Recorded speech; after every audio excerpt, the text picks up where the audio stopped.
Well, good morning. I believe that what we're likely to see is first the backlash from very aggressive expectations and very optimistic expectations about the recovery.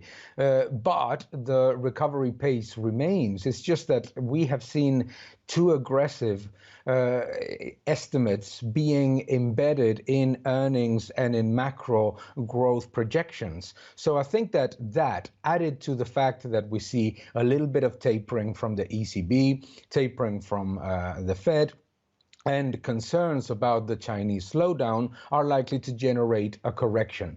But we must remember, and I think that this is what's important, is that despite the concept of tapering that is being told, what we are going to see is that the Fed and the ECB will continue to be more than 100% of the net issuances of sovereigns. Therefore, the risk of a spillover effect to the sovereign debt market or a very aggressive correction because of these factors that I mentioned, to me is more difficult. I think that what we are likely to see is simply a little bit of coming back to reality. We've seen too aggressive estimates of the recovery based on a multiplier effect of government and monetary policies that have never been generated that level of multiplier effect, do they?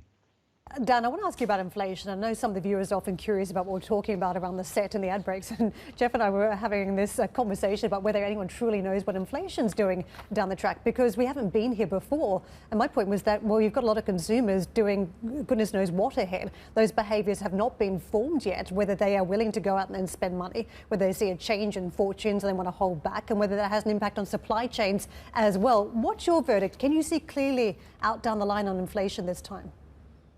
I think that what we are likely to see is that the elevated prices in the basic consumer goods and services will continue to be at those levels. We might see some easing, some cooling off a little bit of some of those, but the support levels on many of the commodities that we use on the day-to-day basis is feeding through to food, services, is feeding through shelter. So I think that we are likely to see an acceleration of inflationary pressures into the end of the year, and that we need to be concerned because this is at least the third print of inflation in which the so-called base effect is behind us. Therefore, what we are seeing is that a lot of those elements that initially central banks mentioned as transitory are quite more permanent and definitely more damaging for consumers and for real wages than were initially estimated. I think that inflation, in particular in the Eurozone, is going to erase quite a significant chunk of the recovery in 2022 if it remains at these levels. Hi, I'm Joanna Bersecci, and thank you for watching. You can check out more of our videos by clicking on the boxes on the screen. And don't forget to subscribe to our channel for more from CNBC International. Thank you for watching.